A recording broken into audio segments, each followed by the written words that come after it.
Hello everyone, welcome to RPIT channel. My name is Vadini. I'm assistant professor in RPIT Pastara in Computer Sciences department. Today we are going to learn about one of the SDLC model, that is spiral model. The spiral model is combination of iterative development process model and sequential linear development model, that is waterfall model, with a very high emphasis on risk analysis.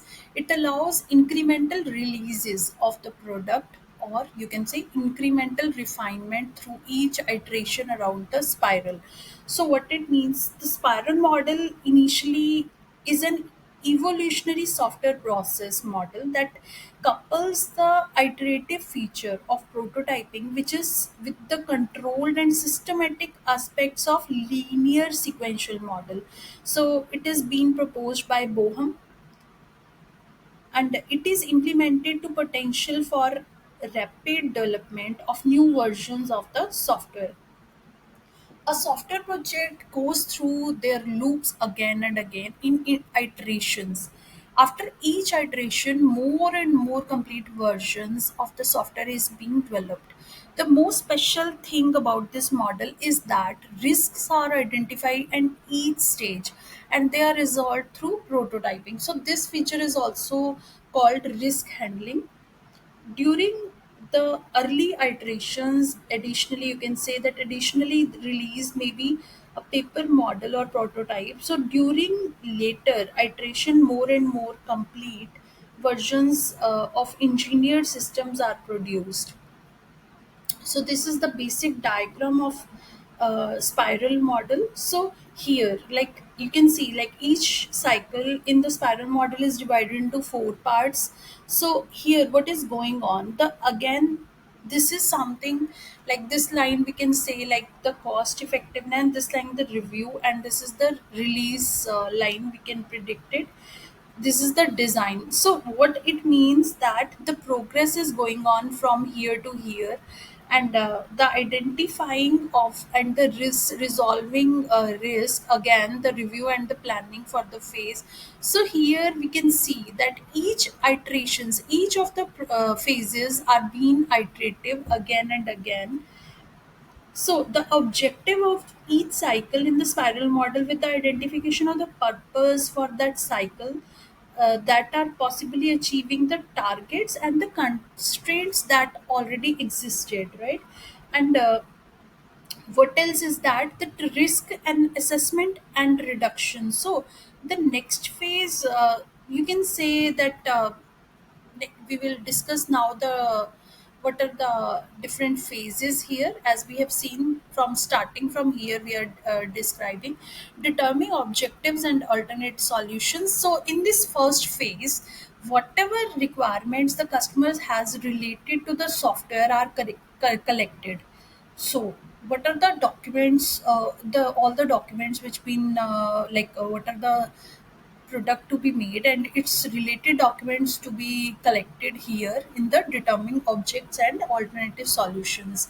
Then the next phase is identifying and resolving risks. In this phase, all the proposed solutions are accessed and the best solution is being selected. Now that solution is analyzed and risk related it to are identified. Then there is development and test. So now the development of the software is started. In this phase, various features are implemented and there is coding is done. The next phase is review and plan for the next phase. In this phase, the developed version of the software is given to the customer and he evaluates it. Means they evaluates it and gives the feedback and tells if there is any need of the new requirements or any changes in the should be required in the current project or current product details or not. So, what are the advantages of spiral model? Basically, the advantages are changing requirements can be accommodated. So, allows extensive use of prototypes. requirements can be captured more accurately because the iterations are going on, because the spiral, iterations are going on, and users see the system early. Then development can be divided into small parts, and the risky parts can be developed earlier, which helps in better risk management.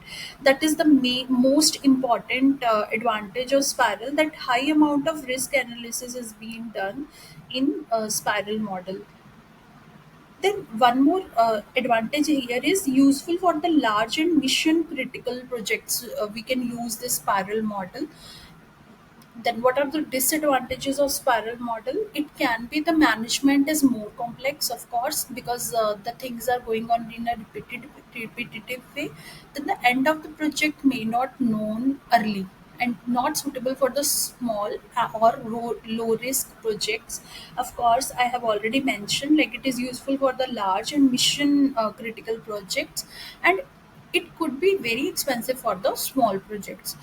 Process is complex, of course, and spiral may be on unidentified finitely. Large number of intermediate stages requires excessive documentation, is being documented in a very high way. Okay. Keep learning, and do like and subscribe to our channel, and please keep watching our videos. Thank you.